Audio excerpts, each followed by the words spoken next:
1521, Pampelune, capitale de l'ancien royaume de Navarre. L'air, épais comme du mou, est imprégné des odeurs de poudre à canon, de sueur et de peur. L'artillerie française, la meilleure d'Europe, réduit en miettes depuis plusieurs jours, avec une précision impitoyable, les anciens murs de la citadelle. À l'intérieur, parmi une poignée de soldats espagnols ayant presque perdu tout espoir, s'agite un hidalgo de 30 ans, dont l'uniforme de drap coûteux est déjà maculé de boue et de sang, mais dont l'esprit brûle encore du feu de l'orgueil castillan. Il s'appelle Íñigo de Loyola. Il n'est pas soldat par vocation, c'est un courtisan qui rêve de gloire, d'exploits chantés dans les romans de chevalerie, du regard bienveillant d'une belle dame infiniment supérieure à lui par sa naissance.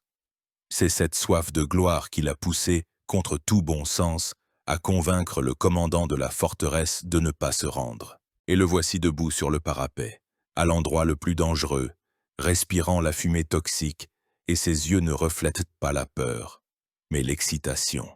Mais l'instant d'après, le ciel et la terre s'inversent. Un boulet français, tiré avec une précision diabolique, frappe le mur à côté de lui. Un éclat de pierre le contusionne, un autre, traître, ricoche, passant entre ses jambes et les brisant à plusieurs endroits. Íñigo tombe, et avec lui s'effondre son monde, le monde des rêves chevaleresques, des intrigues de cour et de la vanité futile. Il ne sait pas encore que cette douleur, ce craquement d'os, cette humiliation de la défaite ne sont pas la fin, mais le début. Que dans le silence et les tourments d'une longue convalescence. Dans le vieux château de son père, son âme sera reforgée comme une lame dans une forge. Que la soif de gloire terrestre sera remplacée par une soif insatiable de gloire céleste, et que lui, un noble basque boiteux, deviendra le général d'une armée nouvelle jamais vue auparavant. Une armée qui ne portera pas d'armure et ne combattra pas avec des épées. Une armée dont le champ de bataille sera le monde entier, et dont les armes seront l'intelligence, la discipline et la foi. Personne ne savait encore qu'en ce jour précis, dans le fracas des canons sous les murs de Pampelune, le premier jésuite était né. Pour comprendre pourquoi une organisation comme la Compagnie de Jésus est apparue, pourquoi elle s'est avérée si demandée et si efficace, nous devons d'abord nous immerger dans l'atmosphère du monde dans lequel elle est née. Le début du XVIe siècle n'est pas un simple changement de date dans le calendrier. C'est un bouleversement tectonique dans la conscience de l'homme européen, une époque de changements vertigineux, de grands espoirs et d'une crise spirituelle très profonde. Le vieux monde familier du Moyen-Âge s'effondrait sous nos yeux. La Renaissance, qui a commencé en Italie, a redécouvert l'Antiquité pour l'Europe. Les humanistes, comme Erasme de Rotterdam, étudiant les auteurs grecs et romains dans les originaux, appelant à la purification du latin et à une attitude critique envers les textes, y compris les Saintes Écritures. Ce fut une explosion de liberté intellectuelle qui sapa l'autorité inébranlable de la théologie scolastique, qui avait régné pendant des siècles dans les universités. Les grandes découvertes géographiques, les voyages de Colomb, de Vasco de Gama, de Magellan, ont repoussé les limites du monde connu. Il s'est avéré qu'au-delà de l'Europe existaient d'immenses continents, peuplés de millions de personnes qui n'avaient jamais entendu parler du Christ. Cela remettait en question l'universalité du christianisme et mettait au défi l'activité missionnaire de l'Église. L'invention de l'imprimerie par Johannes Gutenberg au milieu du XVe siècle a provoqué une révolution de l'information comparable à l'apparition d'Internet. Les idées se propageaient désormais à une vitesse sans précédent. La Bible, autrefois accessible à quelques-uns, est devenue le bien de milliers de personnes, et quiconque savait lire pouvait l'interpréter lui-même en contournant l'intermédiaire du prêtre. Mais la principale source d'agitation était la crise au sein même de l'Église catholique. Au début du XVIe siècle, le Saint-Siège avait atteint des sommets de pouvoir et de richesse séculiers sans précédent, mais aussi une décadence morale sans précédent. Les papes de la Renaissance se comportaient plus comme des princes italiens que comme des pasteurs spirituels. Ils menaient des guerres, tissaient des intrigues politiques, construisaient des palais et des cathédrales luxueux, protégeaient de grands artistes comme Michel-Ange et Raphaël. Mais il fallait payer pour cet éclat, et toute l'Europe payait.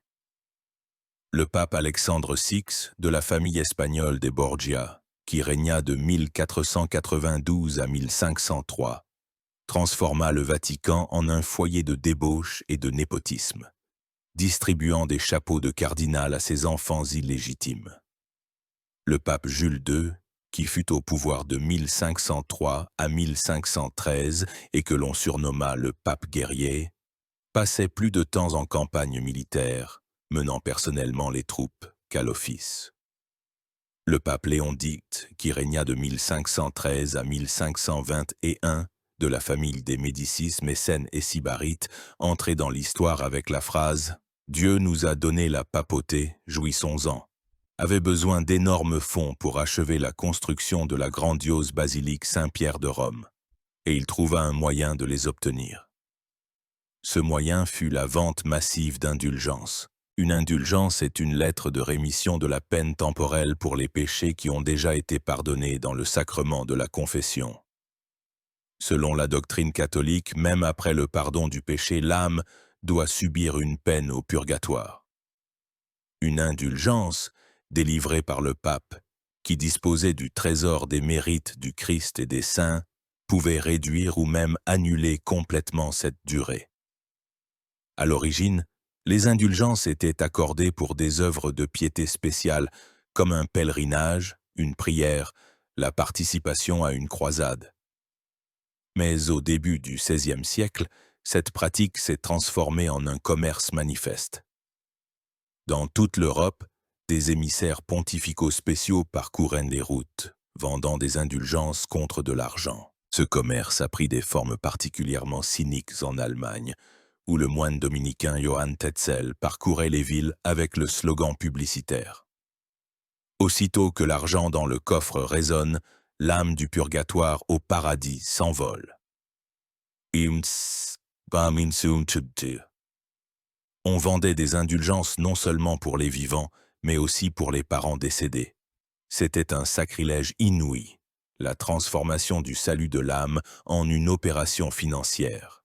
Sur ce fond prospérait la simonie, c'est-à-dire la vente de charges ecclésiastiques. Les sièges épiscopaux et abbatiaux s'achetaient et se vendaient comme de vulgaires marchandises. De nombreux évêques ne se rendaient jamais dans leur diocèse, ne les considérant que comme une source de revenus. Le haut clergé vivait dans le luxe, tandis que le bas clergé, les curés de paroisse, étaient souvent pauvres, ignorants et incapables de donner à ses ouailles une direction spirituelle appropriée. Le célibat, ou le célibat obligatoire du clergé, était partout violé. Les monastères, autrefois centres de spiritualité et d'érudition, étaient dans de nombreux endroits en déclin, transformés en riches corporations foncières. Tout cela provoquait un mécontentement et une grogne croissant dans toutes les couches de la société. Les paysans haïssaient l'Église pour la dîme et les impôts. Les bourgeois, pour sa richesse et ses privilèges.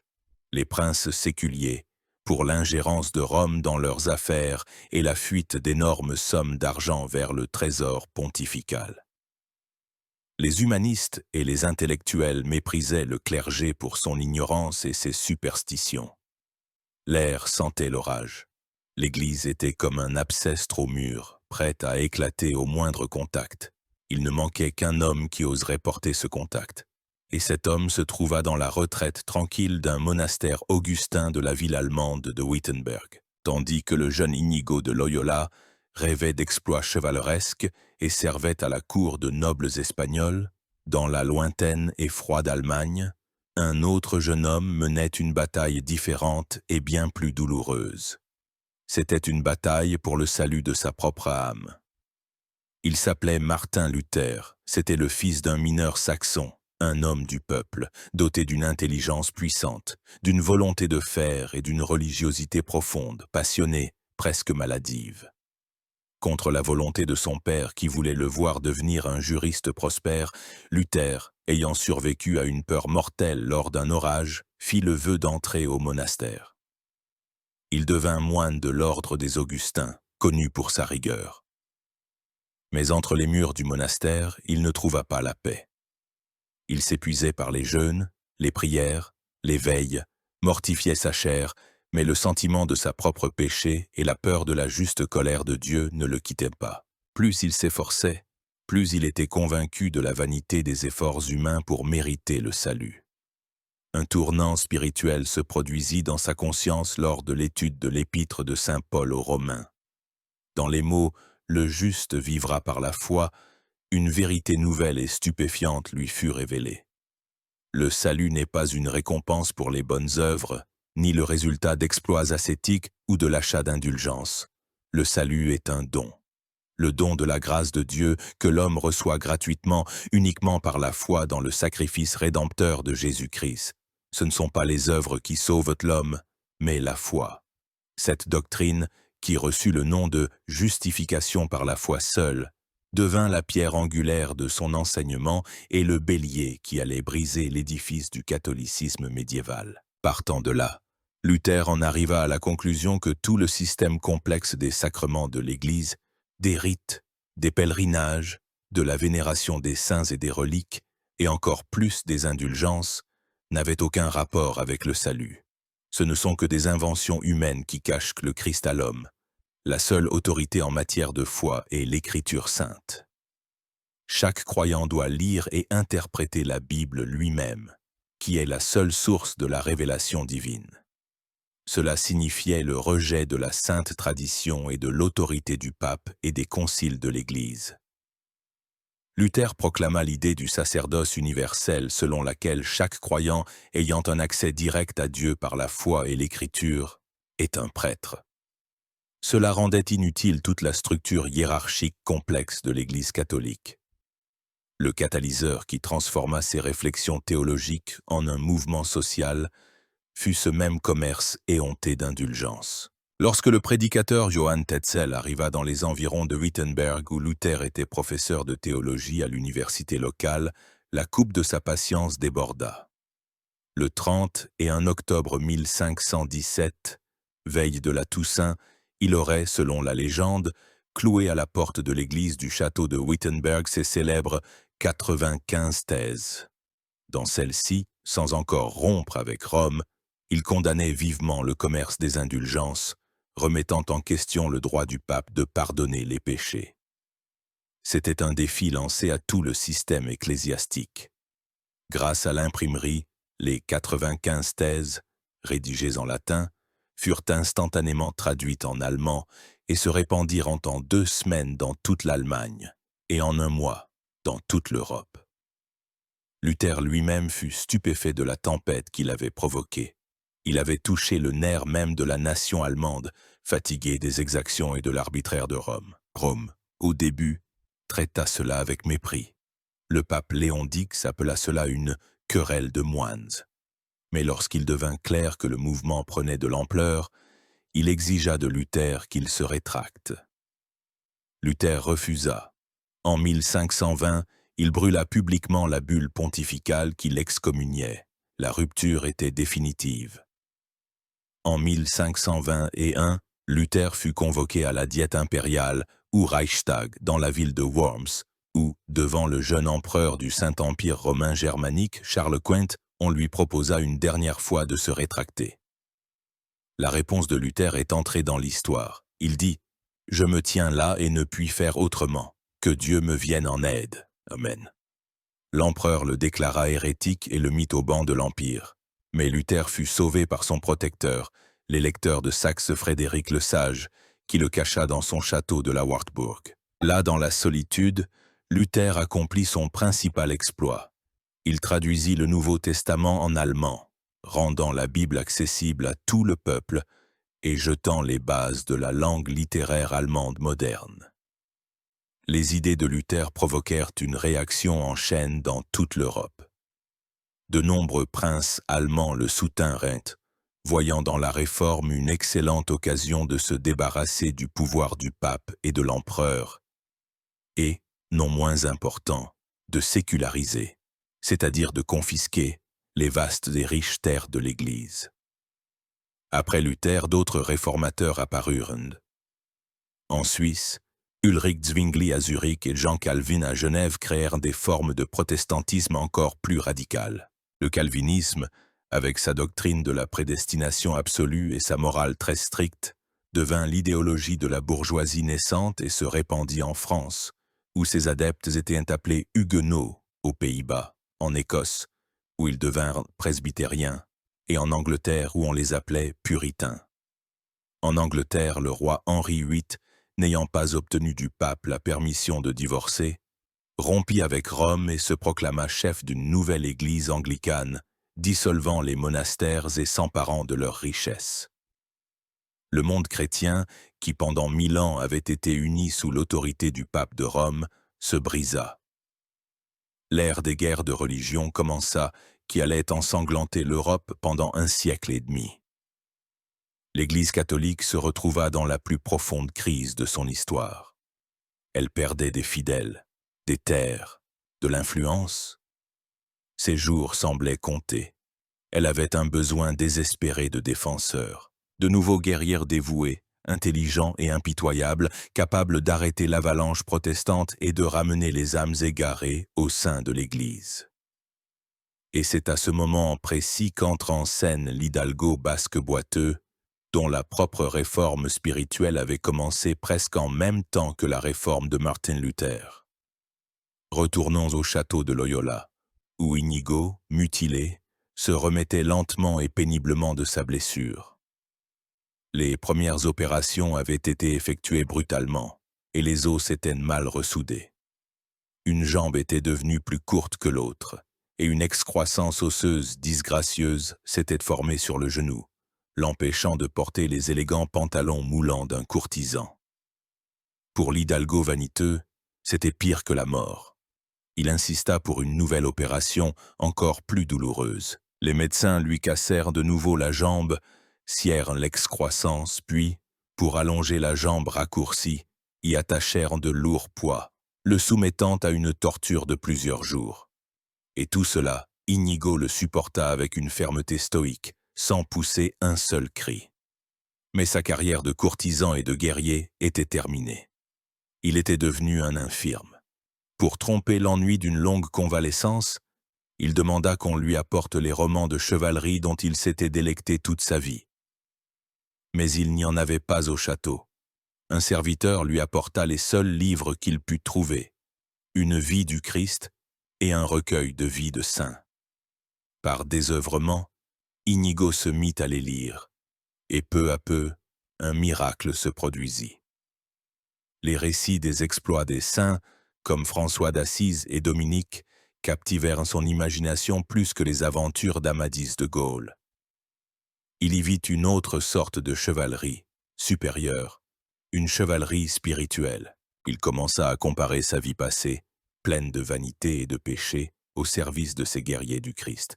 Une lutte commença dans son âme. Le jour, il rêvait encore de sa belle dame, mais la nuit, des images du Christ et des saints lui apparaissaient. Il remarqua que les pensées de gloire terrestre laissaient derrière elles un sentiment de vide et de tristesse, tandis que les pensées de service à Dieu apportaient une paix et une joie profondes et durables. Cette simple observation, le discernement des esprits, deviendra l'un des éléments clés de son futur système spirituel. Finalement, le tournant se produisit. Inigo décida de rompre avec son passé et de consacrer sa vie au service de Dieu. Il décida de devenir un pèlerin, de se rendre en Terre Sainte à Jérusalem. À peine remis, il quitta le château familial. En chemin, il fit une halte au célèbre monastère bénédictin de Montserrat. Là, il fit une confession de 3 jours, racontant à un moine tous les péchés de sa vie passée. Toute la nuit, selon la coutume des chevaliers médiévaux, il veilla devant l'autel de la Vierge Marie. Et à l'aube, il ôta ses riches vêtements, les donna à un pauvre, se revêtit du rude sac du pèlerin et suspendit son épée et son poignard à la statue de la Madone. Désormais, sa seule arme serait la foi. L'ancien courtisan Inigo de Loyola était mort. Le pèlerin Ignace était né. Les 11 mois suivants, il les passa dans la ville voisine de Manresa. Ce fut une période de très grandes épreuves et illuminations spirituelles. Il vivait dans une grotte, se nourrissait de l'aumône, se mortifiait par les jeûnes et la flagellation. Il était assailli par de terribles tentations, des doutes, des périodes de désespoir où il était au bord du suicide. Mais c'est là, dans ce désert spirituel, qu'il trouva ce qu'il cherchait. Il vécut une série de visions mystiques qui, selon ses propres dires, lui apprirent plus que tous les professeurs d'université. Il vit la Trinité, la création du monde, la nature humaine du Christ. Ces expériences furent à la base de son œuvre principale, un petit livre intitulé « Exercices spirituels ». Les exercices spirituels ne sont pas un livre à lire. C'est un guide pratique, une sorte de manuel pour un entraînement spirituel intensif de 4 semaines que le candidat doit suivre en solitude sous la direction d'un directeur spirituel expérimenté. C'est un système de méditation, de réflexion et de prière conçu pour restructurer complètement la conscience d'une personne, la purifier de ses attachements pécheurs et soumettre toute sa volonté au service de Dieu. La première semaine est consacrée à la méditation sur le péché, ses conséquences, l'enfer. Le but est de susciter chez la personne une profonde repentance et la conscience de sa propre nullité devant Dieu. La deuxième semaine est la contemplation de la vie du Christ, de l'incarnation à l'entrée à Jérusalem. L'exercitant doit, mentalement, en utilisant tous ses sens, devenir un participant aux événements évangéliques, suivre le Christ, écouter ses paroles. Le point culminant est la méditation sur les 2 étendards, l'étendard du Christ et l'étendard de Lucifer, où la personne doit faire un choix conscient sous quel étendard elle veut se ranger. La troisième semaine est consacrée à la contemplation de la passion du Christ. Le but est de susciter la compassion pour les souffrances du Sauveur et de renforcer la détermination à le suivre jusqu'au bout. La quatrième semaine est la contemplation de la résurrection et de l'ascension du Christ, destinée à remplir l'âme de joie et d'amour pour Dieu. Le but final des exercices est d'atteindre un état de sainte indifférence envers toutes les choses créées, comme la richesse, la santé, l'honneur et une disponibilité totale à accomplir la volonté de Dieu, quelle qu'elle soit. Le livre commence par ces mots. L'homme est créé pour louer, révérer et servir Dieu notre Seigneur, et par ce moyen sauver son âme. Les exercices spirituels sont devenus un instrument très puissant pour former un nouveau type de chrétien. Discipliné, déterminé, dévoué, prêt à aller n'importe où et à faire n'importe quoi pour la plus grande gloire de Dieu. La devise qui deviendra le leitmotiv de tout son futur ordre. C'était un système de formation de commandos spirituels, capable d'agir dans toutes les conditions en maintenant une discipline de fer et une dévotion absolue à leur mission. Ignace avait créé une arme. Il lui fallait maintenant des soldats. Après avoir traversé le creuset de Manresa et effectué un pèlerinage à Jérusalem, d'où il fut d'ailleurs rapidement expulsé par les franciscains qui craignaient pour sa sécurité, Ignace comprit une chose simple. La piété seule ne suffit pas. Pour servir Dieu efficacement dans un monde déchiré par les hérésies, il faut de la connaissance. Il faut une érudition capable de rivaliser avec l'érudition théologique des protestants. Et ce vétéran boiteux de près de 40 ans, qui savait à peine lire le latin, s'assit sur les bancs de l'école avec des gamins. Il étudia à Barcelone, à Alcalá, à Salamanque. Son ascétisme et ses prêches lui attirèrent des disciples, mais suscitèrent en même temps les soupçons de l'Inquisition espagnole, qui l'arrêta à plusieurs reprises, le suspectant d'hérésie. Las des persécutions, Ignace se rendit en 1528 au principal centre intellectuel de l'Europe de l'époque, l'Université de Paris, la Sorbonne. C'est là, dans le bouillonnement de la vie étudiante, au milieu des débats et des cours, qu'Ignace trouva ceux qui allaient devenir le noyau de sa future armée. Il ne prêchait pas publiquement. Il agissait différemment, plus subtilement. Il partageait une chambre avec 2 jeunes étudiants au collège Sainte-Barbe. Le premier était Pierre Favre, un jeune homme pieux de Savoie, qui devint son premier disciple. Le second, François Xavier, un noble vaniteux de Navarre, qui rêvait d'une brillante carrière ecclésiastique. Ignace l'approcha longuement et patiemment. Il l'aidait financièrement, admirait ses succès dans les études et le sport. Et il lui posait constamment la même question, tirée de l'Évangile: que sert à l'homme de gagner le monde entier s'il perd son âme? Finalement, la glace fut rompue. François Xavier, le futur apôtre des Indes et du Japon, suivit les exercices spirituels et devint le compagnon le plus fidèle et le plus ardent d'Ignace. Peu à peu, un petit cercle de sympathisants se forma autour d'eux.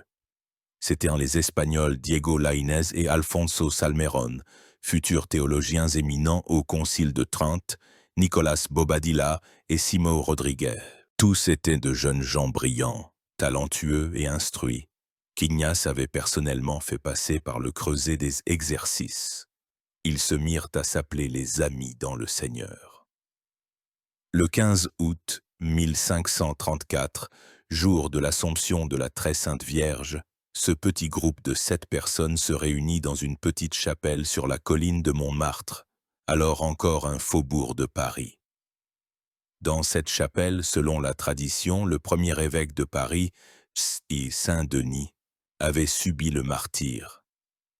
Le lieu n'avait pas été choisi au hasard. Le seul prêtre de leur groupe, Pierre Favre, célébra la messe.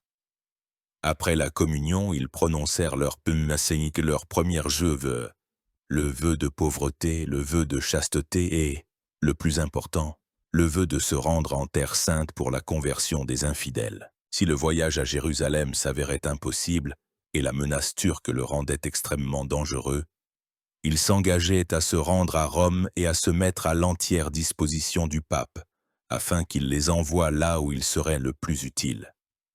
Ce jour est considéré comme le jour de la naissance spirituelle de la Compagnie de Jésus. Ils n'étaient pas encore un ordre. Ils étaient une fraternité unie par l'amitié et un but commun.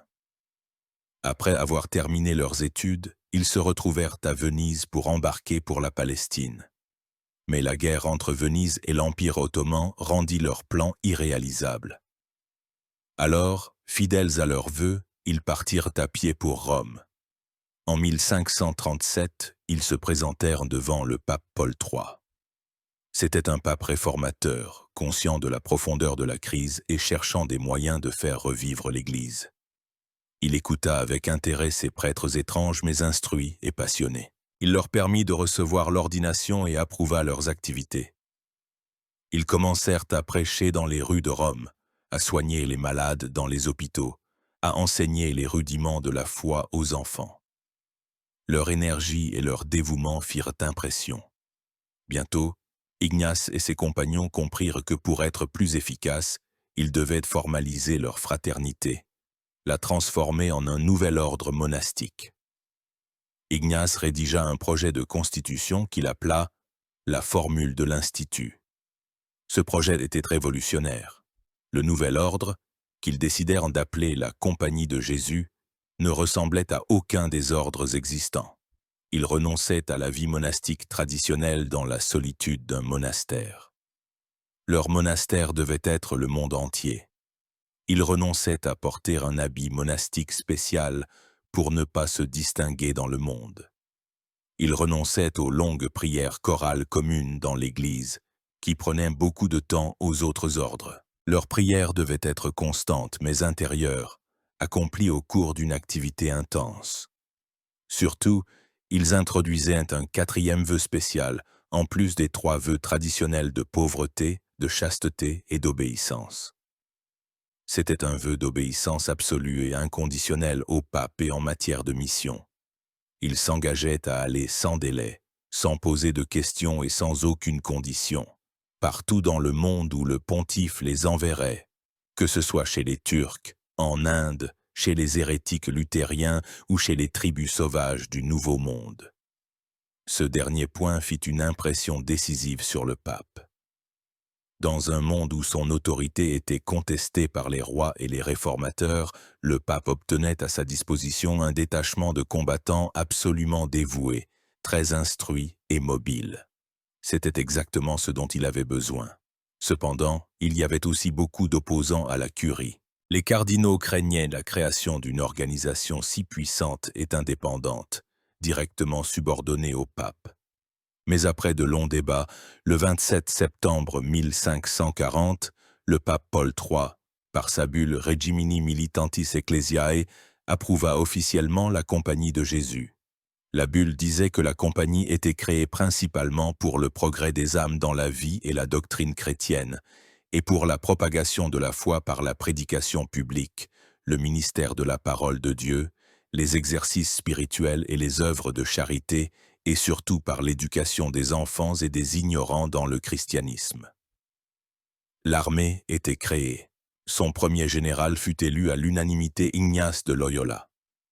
La bataille pour la reconquête du monde sous l'autorité de Rome commençait. Avec l'approbation officielle de l'ordre, Ignace de Loyola, désormais général, ou plus précisément préposé, c'est-à-dire supérieur, se trouva face à une tâche titanesque. Transformer une petite fraternité d'amis en une organisation mondiale efficace. Et lui, avec son passé de soldat et son talent d'organisateur, aborda cette tâche comme la création d'une armée. La structure et les principes de la Compagnie de Jésus, exposés dans ses constitutions, sur lesquelles il travailla jusqu'à la fin de sa vie, étaient uniques et, à bien des égards, en avance sur leur temps. La base de l'ordre était l'obéissance. Le jésuite devait renoncer à sa propre volonté et la soumettre entièrement à la volonté de son supérieur. Ignace a utilisé pour décrire ce principe des images célèbres et choquantes. Le jésuite, entre les mains de son supérieur, devait être comme un cadavre, que l'on peut transporter n'importe où et traiter comme on veut, ou comme un bâton entre les mains d'un vieillard, ou comme un crucifix. Ce n'était pas un appel à une exécution aveugle. L'obéissance devait être raisonnable, mais une fois l'ordre donné, il devait être exécuté sans la moindre hésitation, comme s'il émanait du Christ lui-même. Cette discipline quasi-militaire rendait l'ordre incroyablement mobile et efficace. La hiérarchie était stricte et centralisée. À la tête de l'ordre se trouvait un général élu à vie, doté d'un pouvoir immense, résidant à Rome. Lui obéissait des provinciaux, qui dirigeaient l'ordre dans des pays ou des régions distincts, les provinces.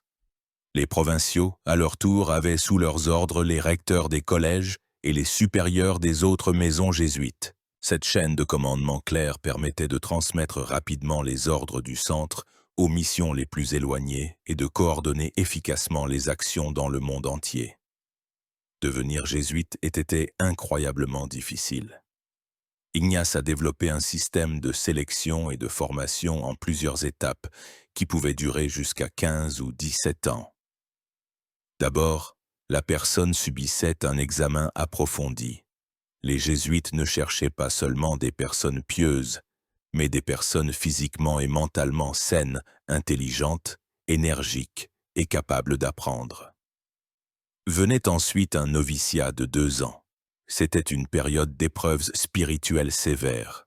Le novice suivait les exercices spirituels, travaillait dans des hôpitaux, soignant les malades les plus répugnants, faisait des pèlerinages sans argent, mendiant, enseignait le catéchisme aux enfants.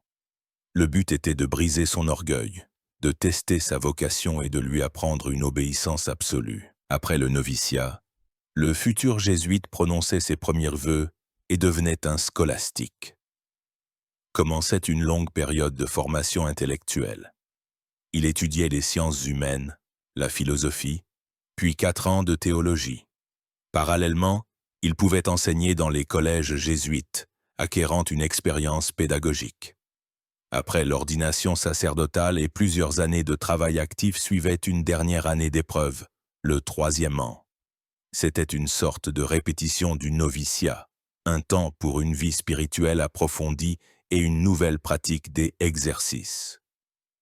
Et ce n'est qu'après tout cela, à l'âge de 30 ou 35 ans, qu'un jésuite pouvait être admis à prononcer ses vœux solennels définitifs. L'ordre était divisé en plusieurs catégories. La plupart devenaient des coadjuteurs spirituels, c'est-à-dire des aides, qui prononçaient 3 vœux, et seuls les plus dignes et les plus éprouvés étaient admis au cœur de l'ordre. Ils devenaient des prophètes et prononçaient ce fameux 4e vœu d'obéissance au pape. Un tel système permettait de créer une élite très motivée, intellectuellement préparée et absolument dévouée, capable d'accomplir les tâches les plus complexes.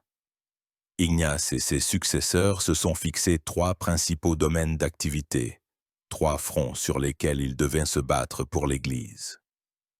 Le premier était l'éducation. Les jésuites ont très vite compris que la clé de la victoire dans la lutte contre la réforme était le contrôle de l'esprit des générations futures. Ils ont commencé à créer dans toute l'Europe un réseau de collèges, des établissements d'enseignement secondaire et supérieur gratuits. Le premier de ces modèles fut le Collegio Romano, plus tard l'université grégorienne à Rome. L'éducation chez les jésuites était d'un très haut niveau scientifique. Leur programme d'études, codifié dans le document Ratio Studiorum, était pensé dans les moindres détails. Il combinait les sciences humaines classiques, comme le latin, le grec, la rhétorique, la littérature, avec la philosophie, les mathématiques, les sciences naturelles et, bien sûr, la théologie. Les jésuites étaient de brillants pédagogues. Ils ont introduit un système de classes, d'examens, de compétitions entre les élèves. Ils ont largement utilisé le théâtre comme moyen d'enseignement et de propagande. Leurs collèges attiraient les enfants non seulement de l'aristocratie catholique, mais aussi de l'aristocratie protestante. Par l'éducation, les jésuites ont formé des générations entières de l'élite européenne. Rois, généraux, scientifiques, fonctionnaires, en faisant des fils fidèles de l'Église catholique. À la mort d'Ignace en 1556, il existait déjà une centaine de collèges jésuites. 100 ans plus tard, ils étaient plus de 500. C'était le système éducatif le plus efficace au monde. Le deuxième était le missionnariat. Fidèles à leur 4e vœu, les jésuites devinrent de l'avant-garde de la mission catholique dans le monde entier. Ils se rendaient dans les coins les plus reculés et les plus dangereux de la planète, portant la parole de Dieu aux protestants d'Europe, aux païens d'Amérique et aux adeptes des anciennes religions d'Asie.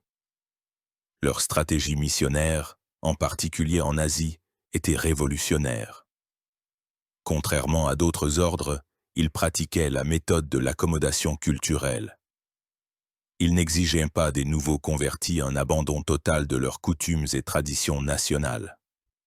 Ils étudiaient eux-mêmes en profondeur la langue, la culture, la philosophie des peuples qu'ils approchaient. Ils devenaient Chinois pour les Chinois et Indiens pour les Indiens pour rendre le christianisme plus compréhensible et acceptable. Cette méthode a suscité des controverses et des accusations de syncrétisme, mais elle a été incroyablement efficace. Le troisième était l'influence politique, ou le service aux cours. Les jésuites cherchaient à influencer la société de haut en bas. Ils devinrent les confesseurs et les conseillers des rois, des ministres, des aristocrates. Le confesseur du roi était un poste d'une immense importance politique. Par le sacrement de la confession, il avait accès aux secrets et aux pensées les plus intimes du monarque. Il pouvait orienter ses décisions, influencer la politique intérieure et extérieure, promouvoir les intérêts de l'Église et de l'ordre. C'est cette activité, ce rôle d'éminence grise murmurante à l'oreille des puissants de ce monde, qui a valu aux jésuites la réputation d'être les principaux intrigants et conspirateurs d'Europe. On les accusait de placer les intérêts de l'ordre au-dessus de ceux de l'État, de justifier tous les moyens pour atteindre leurs fins. On leur attribue la phrase « la fin justifie les moyens », bien qu'il ne l'ait jamais prononcée, et même de justifier le tyrannicide si un souverain devenait un ennemi de la foi catholique. Cette triple stratégie, éducation, missionnariat et influence politique, a fait de la Compagnie de Jésus la force la plus puissante et la plus dynamique de la contre-réforme, le renouveau catholique qui a commencé au milieu du XVIe siècle. Ils étaient souples, intelligents, disciplinés et absolument dévoués à leur cause. Ils étaient l'arme parfaite, forgée au moment idéal pour résoudre une tâche presque impossible. Dès que la Compagnie de Jésus reçut la bénédiction papale, ses membres, tels des saboteurs bien entraînés, furent envoyés sur le principal théâtre des opérations. Une Europe déchirée par les guerres de religion. Leur mission était d'arrêter la progression du protestantisme, si possible de regagner les positions perdues, et ils s'acquittèrent de cette tâche avec une efficacité surprenante. Le premier et principal champ de bataille fut l'Allemagne, berceau de la Réforme. Les meilleures forces de l'ordre y furent envoyées, comme Pierre Canisius. Originaire des Pays-Bas, Canisius devint un véritable apôtre de l'Allemagne. Il n'agissait pas par le feu et le fer, mais par la parole et l'exemple. Il participa à d'innombrables débats publics avec des théologiens protestants, les stupéfiant par son érudition et sa logique. Il écrivit un catéchisme qui devint la réponse catholique au catéchisme de Luther et connut des centaines d'éditions. Mais sa principale arme furent les collèges. Il fonda des écoles jésuites à Ingolstadt, Vienne, Prague, qui devinrent des centres de la Renaissance catholique. Il fut le confesseur de l'empereur Ferdinand Ier, le persuadant de mener une politique de contre-réforme stricte. C'est en grande partie grâce à l'activité de Canisius et de ses confrères que l'Allemagne du Sud, l'Autriche, la Bohême et la Bavière, qui étaient déjà presque entièrement protestantes, retournèrent au sein du catholicisme. La lutte en Pologne ne fut pas moins dramatique. Au milieu du XVIe siècle, la noblesse polonaise, la szlachta, se convertissait en masse au calvinisme et au luthéranisme. La Pologne était sur le point de devenir un pays protestant. Le roi Sigismond II Auguste, lui-même hésitant dans sa foi, invita les jésuites en 1564. Ils, comme en Allemagne, misèrent sur l'éducation. Le collège qu'ils fondèrent à Wilno, Vilnius, devint bientôt une université, le principal bastion du catholicisme dans toute l'Europe de l'Est. Ils formèrent une nouvelle génération de l'aristocratie polonaise dans un esprit de catholicisme militant. Le jésuite Piotr Skarga, prédicateur de la cour du roi Sigismond III Wasa, par ses discours enflammés, persuada la szlachta que l'unité de la Pologne était indissociable de la fidélité à la foi catholique. En conséquence, au début du XVIIe siècle, la Pologne devint l'un des pays les plus catholiques d'Europe, un avant-poste de la chrétienté à l'Est. Le succès de la contre-réforme en Pologne eut cependant des conséquences tragiques. Il renforça l'intolérance religieuse envers la population orthodoxe d'Ukraine et de Biélorussie, ce qui fut l'une des causes des futures révoltes sanglantes.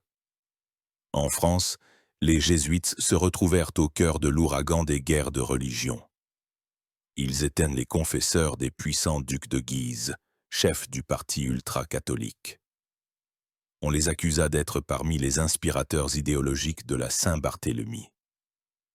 Lorsque le huguenot Henri de Navarre, le futur Henri IV, monta sur le trône de France, les jésuites se retrouvèrent dans l'opposition. Après plusieurs attentats contre le roi, perpétrés par des fanatiques et imputés aux jésuites, l'ordre fut temporairement banni de France.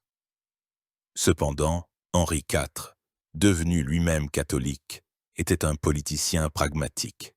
Il comprenait la force et l'influence de l'ordre et les rappela bientôt, prenant pour confesseur le jésuite Pierre Coton. Il espérait les utiliser à ses propres fins, mais ce fut une alliance dangereuse qui se termina tragiquement. En 1610, Henri IV fut assassiné par le fanatique catholique Ravaillac. Et bien qu'il n'y ait eu aucune preuve directe de l'implication des jésuites, les rumeurs et les soupçons ont à jamais enveloppé leur nom de l'ombre du régicide. Les théologiens jésuites, en premier lieu Diego Lainez et Alfonso Salmerón, jouèrent un rôle clé au Concile de Trente, qui se déroula de 1578 à 1598-145 à 1563. Ce concile fut l'événement majeur de la contre-réforme. Il donna des réponses claires et sans compromis à tous les défis du protestantisme. Le Concile confirma tous les dogmes contestés. Le salut par la foi et les œuvres, l'autorité de la tradition aux côtés de l'Écriture, les 7 sacrements, la présence réelle du Christ dans l'Eucharistie, la vénération des saints et des icônes, la doctrine du purgatoire. Les jésuites furent les principaux combattants intellectuels de ce concile, formulant et défendant la doctrine catholique.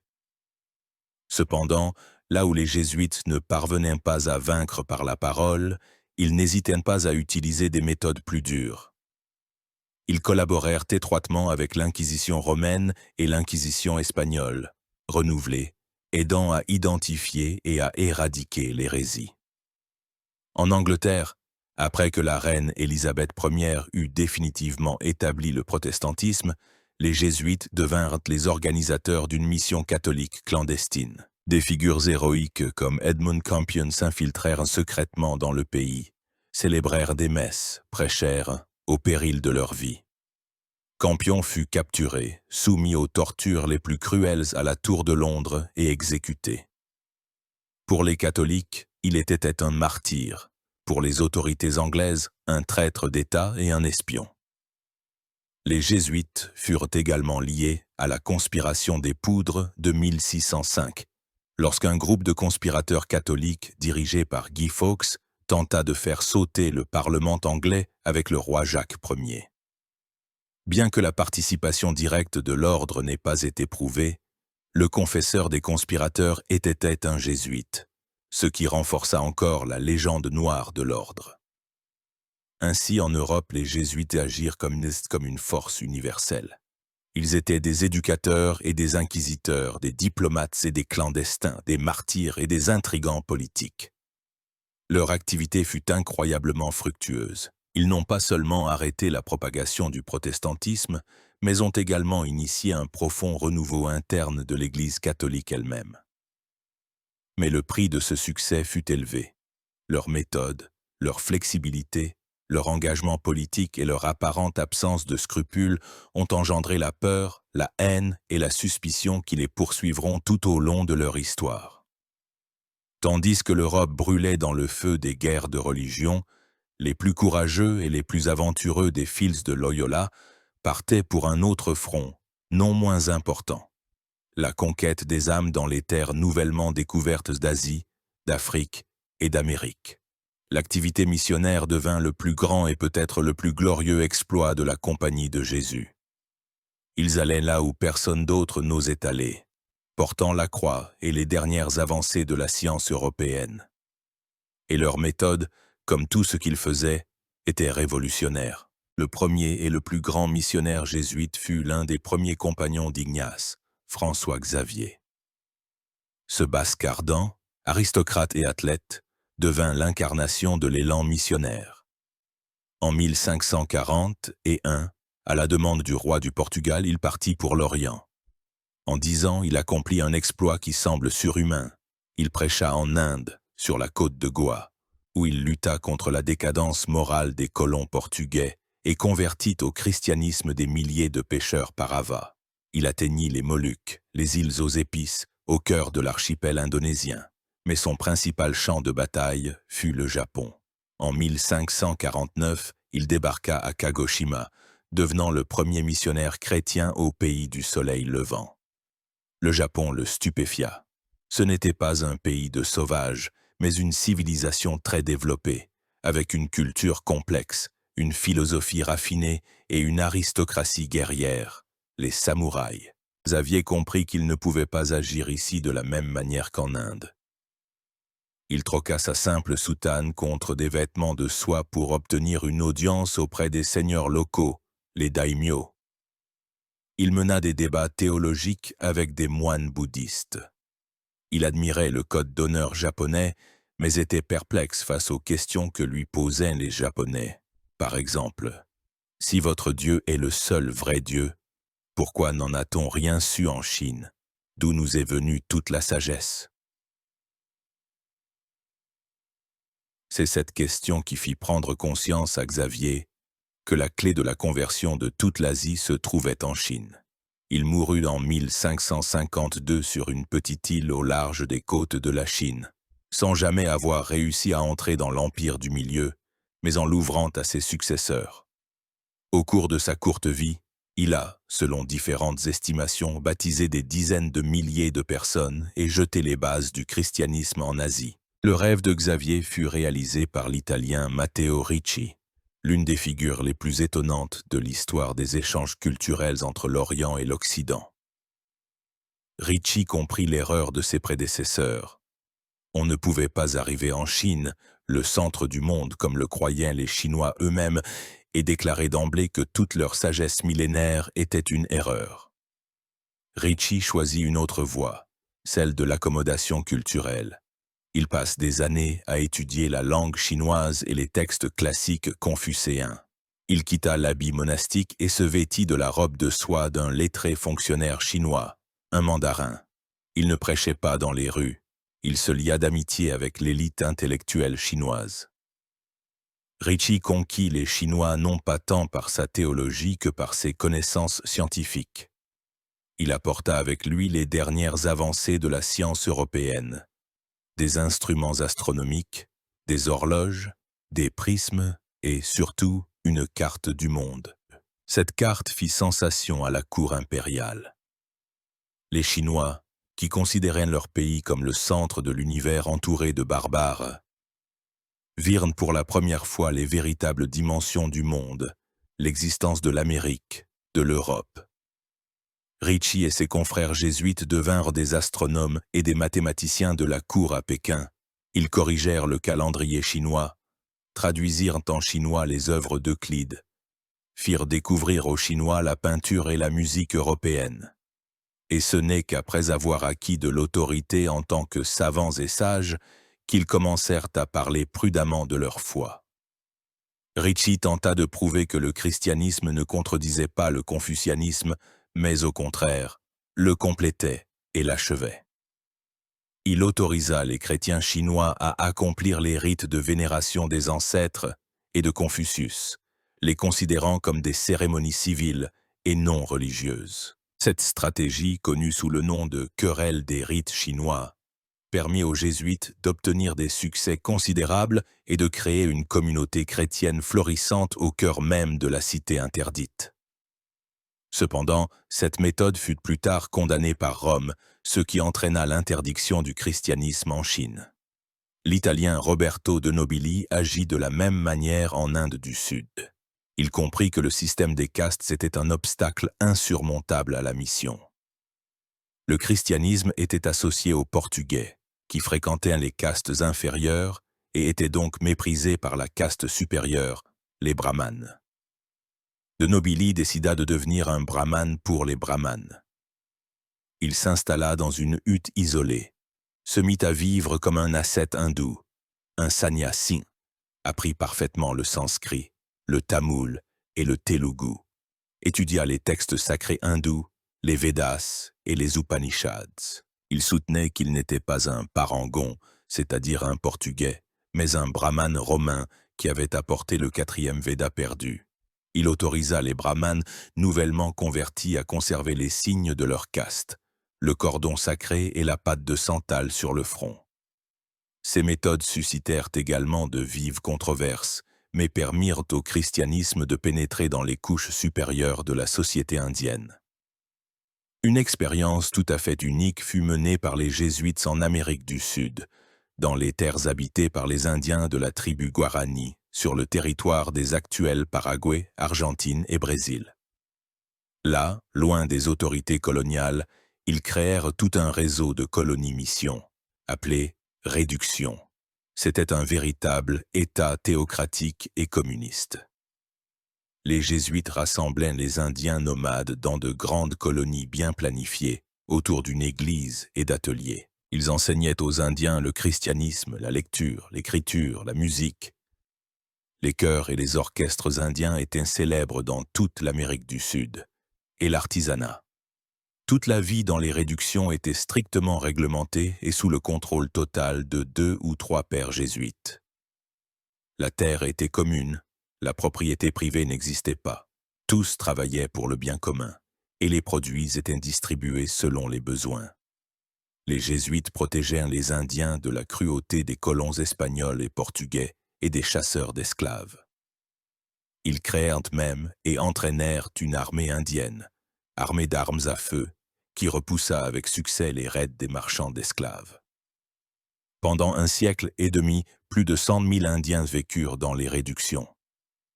Pour certains historiens, ce fut l'une des expériences sociales les plus humaines et les plus réussies de l'histoire, un triomphe de l'humanité.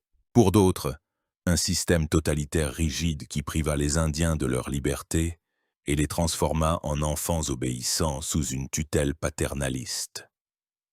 Quoi qu'il en soit, cette expérience unique fut brutalement interrompue lorsque les jésuites furent expulsés des possessions espagnoles et que les réductions florissantes furent détruites, leur population réduite en esclavage ou dispersée. Ces exemples montrent l'incroyable flexibilité, l'adaptabilité et le dévouement des missionnaires jésuites. Ils n'étaient pas de simples prédicateurs, mais aussi des explorateurs, des linguistes, des scientifiques, des diplomates. Ils furent les premiers à apporter en Europe des informations détaillées sur les civilisations de la Chine et de l'Inde. Ils cartographièrent l'Amazone. Ils décrivirent l'écorce de quinquina, le premier remède contre le paludisme. Leur activité missionnaire a changé à jamais la carte religieuse et culturelle du monde. Mais elle, avec ses méthodes controversées et les immenses richesses que les missions accumulaient, devint une autre raison de la haine et de l'envie de leurs nombreux ennemis. Aucun ordre monastique dans l'histoire n'a suscité une haine aussi tenace, irrationnelle et omniprésente que la Compagnie de Jésus. Pendant des siècles, leur nom est devenu synonyme de ruse, de duplicité, de complot et d'absence de scrupules. Autour d'eux s'est développée toute une mythologie, connue sous le nom de « légende noire ». On les dépeignait comme une organisation secrète sinistre, une toile d'araignée qui avait enveloppé le monde entier, des marionnettistes qui tiraient les ficelles des rois et des papes. D'où venait cette haine? Elle avait de nombreuses sources et se nourrissait à la fois des erreurs et des fautes réelles de l'ordre et d'une calomnie pure et simple. Paradoxalement, certains des critiques les plus virulents des jésuites étaient leurs propres frères dans la foi catholique. Les anciens ordres monastiques, comme les dominicains et les franciscains, regardaient avec envie et suspicion l'ascension fulgurante des parvenus jésuites. Ils leur jalousaient leur influence à la cour pontificale, leur succès dans le domaine missionnaire. Entre les dominicains, adeptes de la théologie de Thomas d'Aquin, et les jésuites, qui développaient leur propre école théologique, une vive controverse sur la grâce éclata. Une question théologique très complexe sur le rapport entre la prédestination divine et la liberté humaine. Mais le principal ennemi des jésuites au sein de l'Église catholique furent les jansénistes.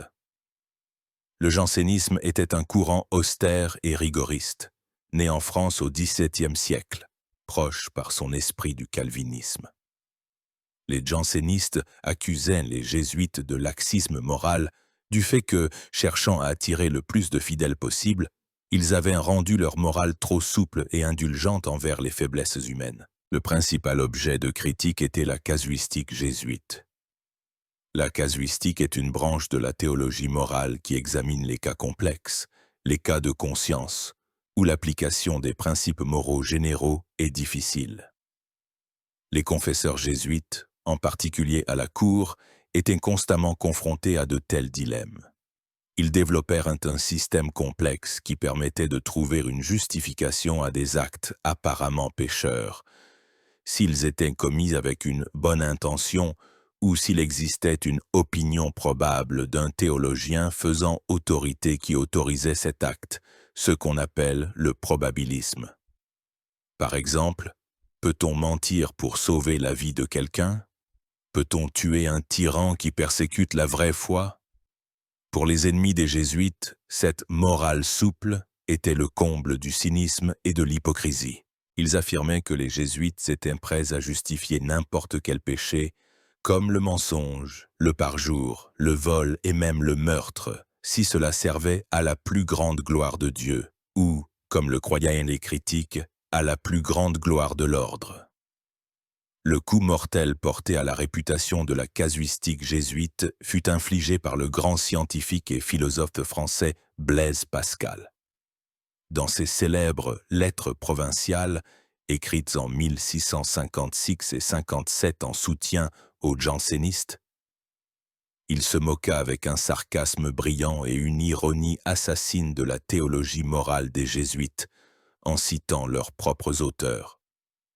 Les lettres de Pascal devinrent un best-seller. On les lisait dans toute l'Europe. Elles portèrent un préjudice irréparable à la réputation de l'ordre, créant dans la conscience publique l'image du jésuite hypocrite, capable de justifier n'importe quelle bassesse à l'aide de subterfuges astucieux. Pour les protestants, les jésuites étaient l'ennemi numéro 1. Ils étaient les soldats du pape, les étrangleurs de la Réforme, les organisateurs des persécutions et de l'Inquisition. Dans les pays protestants, en particulier en Angleterre et aux Pays-Bas, le jésuite devint un personnage populaire des pamphlets et des caricatures politiques, un conspirateur sinistre en soutane noire, tissant des intrigues, organisant des attentats, comme la conspiration des poudres, et cherchant à ramener le pays sous le pouvoir de l'antéchrist romain. Au XVIIIe siècle, à l'époque des Lumières, les philosophes se joignirent au cœur des détracteurs. Pour des hommes comme Voltaire et Diderot, les jésuites incarnaient tout ce contre quoi ils luttaient. Le fanatisme religieux, l'obscurantisme, la suppression de la liberté de penser. Ils étaient les principaux adversaires des Lumières, car ils contrôlaient le système éducatif et étaient les gardiens de l'orthodoxie. Voltaire, qui, soit dit en passant, était lui-même un ancien élève d'un collège jésuite et appréciait beaucoup l'éducation qu'il y avait reçue, leur mena une guerre sans merci, terminant sa célèbre lettre à Helvétius par le slogan « Écraser l'infâme », désignant non seulement l'Église en général, mais aussi les jésuites en particulier. Mais les ennemis les plus dangereux des jésuites furent finalement non pas les théologiens et les philosophes, mais les monarques absolus du XVIIIe siècle. Les rois, qui aspiraient à un pouvoir illimité dans leurs États, voyaient dans l'ordre la principale menace à leur souveraineté.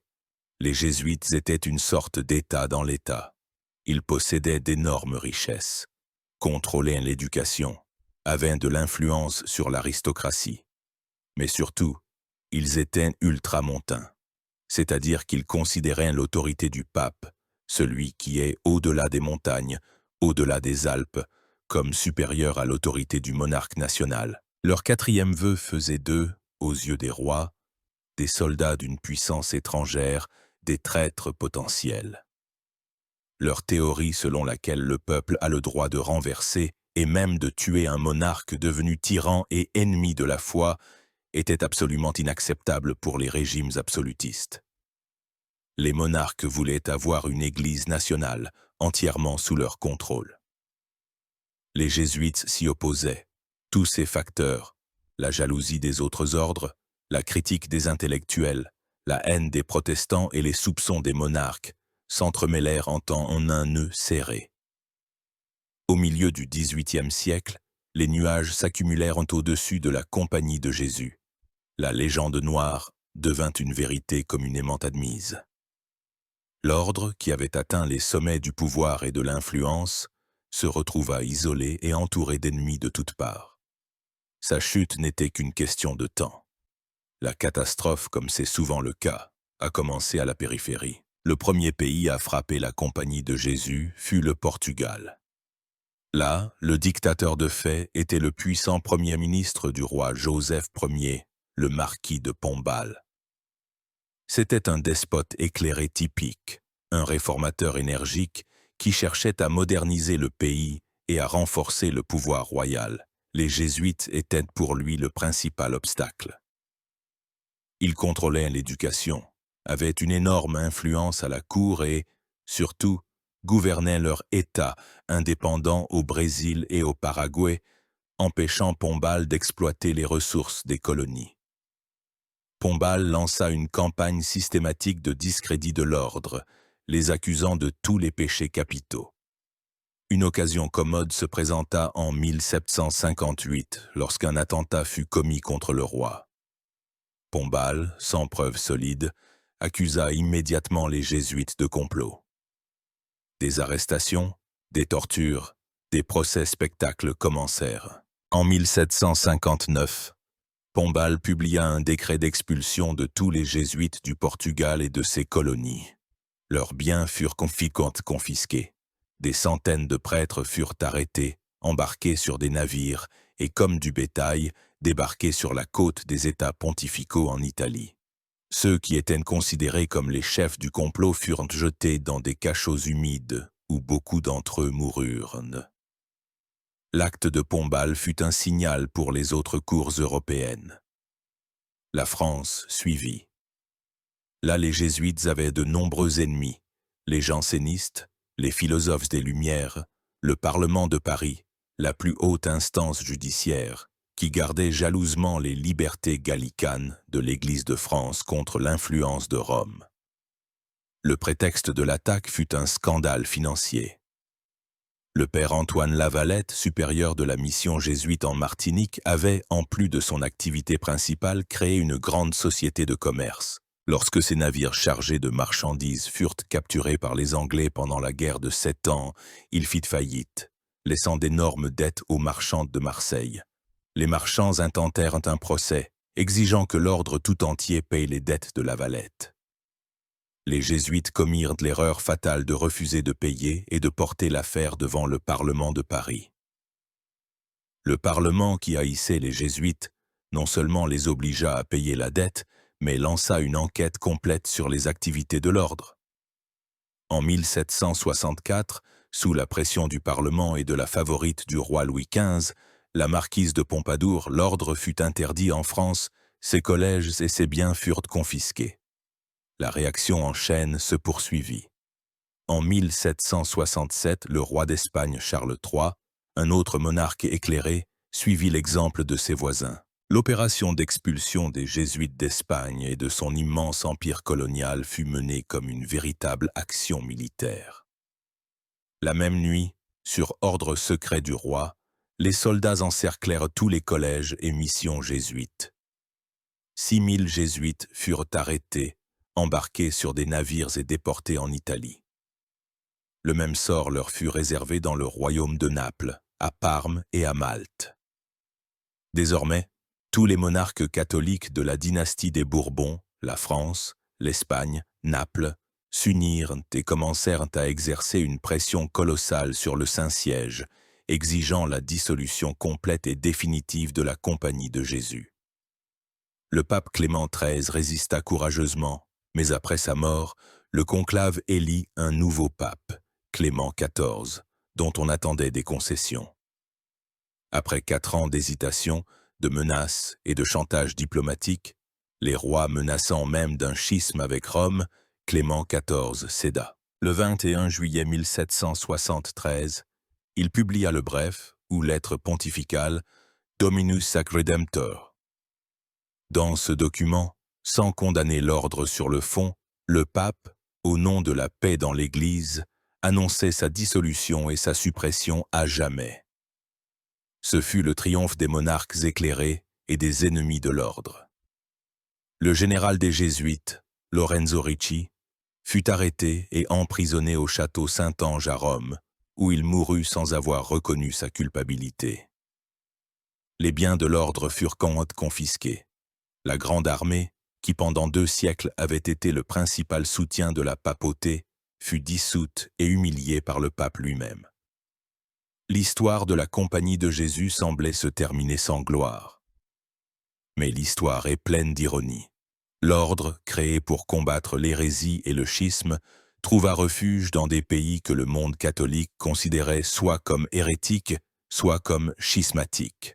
Le roi protestant de Prusse, Frédéric le Grand, qui appréciait les jésuites comme de brillants enseignants, refusa de publier le bref pontifical et maintint leur collège en Silésie. Mais la principale protectrice des exilés fut l'impératrice de Russie, Catherine II. Après le premier partage de la Pologne, les terres de Biélorussie, avec un réseau développé d'écoles jésuites, passèrent à la Russie. Catherine, une monarque éclairée, comprenait leur utilité pour l'éducation de ces nouveaux sujets. Elle interdit la publication du bref de dissolution et permit à la Compagnie de Jésus de continuer à exister et à agir sur le territoire de l'Empire russe. C'est ainsi que, sous la protection d'un roi luthérien et d'une impératrice orthodoxe, les restes de l'armée autrefois puissante attendirent leur heure. Pendant 40 ans, la Compagnie de Jésus n'a formellement pas existé, mais son esprit était vivant. Dans la clandestinité en petits groupes, sous la protection de la Russie, les anciens jésuites ont continué leur travail. Et le monde autour d'eux changeait rapidement. La Révolution française, puis les guerres napoléoniennes ont balayé l'ancien ordre, ces monarques absolus qui craignaient tant les jésuites. L'Église catholique elle-même a subi de terribles persécutions. Le pape Pie VI est mort en captivité en France, et son successeur, Pie VII, a été prisonnier de Napoléon. Après la défaite de Napoléon, l'Europe est entrée dans l'ère de la Restauration. Les monarques, effrayés par la Révolution, cherchaient un soutien dans les forces conservatrices, en premier lieu dans l'Église, et ils se sont souvenus des meilleurs soldats du pape. En 1814, de retour à Rome après sa captivité napoléonienne, le pape Pie VII, par sa bulle « Sollicitudo omnium ecclesiarum », a restauré la Compagnie de Jésus dans tous ses droits et privilèges. Le phénix était ressuscité de ses cendres.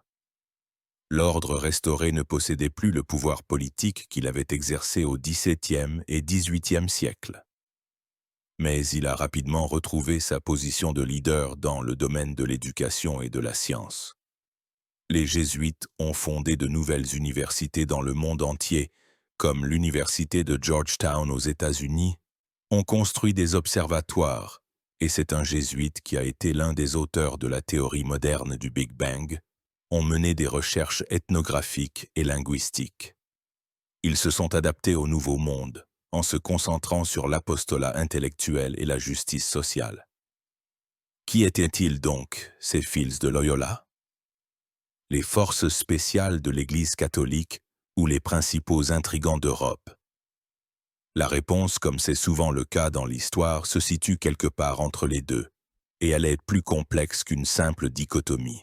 Ils étaient, sans aucun doute, des forces spéciales. Leur formation, leur discipline, leur mobilité, leur niveau intellectuel et leur dévouement à la mission étaient sans égal. Ils ont agi sur les fronts les plus dangereux et les plus responsables, risquant et sacrifiant souvent leur vie. Ils ont sauvé le catholicisme en Europe d'un effondrement total, ont porté le christianisme aux confins du monde et ont créé le système éducatif le plus avancé de leur temps. En cela résident leur grandeur et leur mérite. Mais ils étaient aussi des intrigants. Leur étroite fusion avec la politique, leur rôle à la cour, leur morale souple et leur aspiration au pouvoir et à l'influence les ont souvent fait participer à de sales jeux politiques. Ils étaient des maîtres des manœuvres en coulisses et leurs activités n'étaient pas toujours conformes aux idéaux évangéliques. Ils étaient le produit de leur époque, une époque de fanatisme religieux, d'absolutisme et de politique machiavélique. En cela réside leur tragédie et la cause de leur chute. L'histoire de la Compagnie de Jésus est un miroir dans lequel se reflète toute la complexité, la grandeur et la bassesse de l'histoire européenne des temps modernes. C'est l'histoire de la façon dont la volonté d'un seul homme, reforgée dans le creuset de la souffrance, peut changer le monde.